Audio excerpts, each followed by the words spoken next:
मित्रपक्षांना मजबूतीने काम करण्याच्या अमित शहांच्या पदाधिकाऱ्यांना सूचना आहेत। आपणच घड्याळ धनुष्यबाणाला हरवलं तर कोण जिंकेल असं शहांनी म्हटलंय।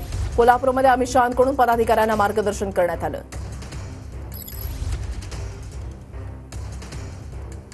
महाराष्ट्रामध्ये लोकसभेत अपेक्षित यश न मिळाल्यानं कार्यकर्ते थोडे उदास झाले। अमित शहांनी मार्गदर्शन करत असताना नेमकं काय म्हटलंय ते आपण पाहताय। आता विधानसभा निवडणुकीमध्ये भाजप मित्रपक्षांचं सरकार आणायचं हा संकल्प करा। आपणच घड्याळ आणि धनुष्यबाणाला हरवलं तर जिंकणार कोण? महाराष्ट्रामध्ये भाजपचं पूर्ण बहुमत आणायचं असेल तर विरोधकांची मुळच कमकुवत करा।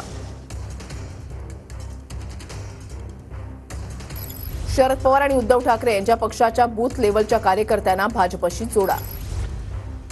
तुम्हाला वाटत असेल बाहेरच्या लोकांना घेतलं तर आपलं स्थान कमी होईल, पण असं होणार नाही। गेली 10-15 वर्ष भाजपशी जोडले गेलेल्या पदाधिकाऱ्यांना भाजपनं काही दिलं नाही।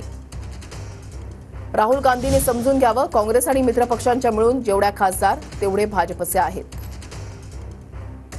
राहुल बाबांनी लक्षात ठेवावं की आयुष्यातील हे सर्वात मोठं यश आहे, यापुढे भाजप अशी संधी देणार नाही। राहुल गांधींनी कितीही विरोध केला तरी आम्ही वक्फ बोर्डाचा कायदा आणणार म्हणजे आणणारच।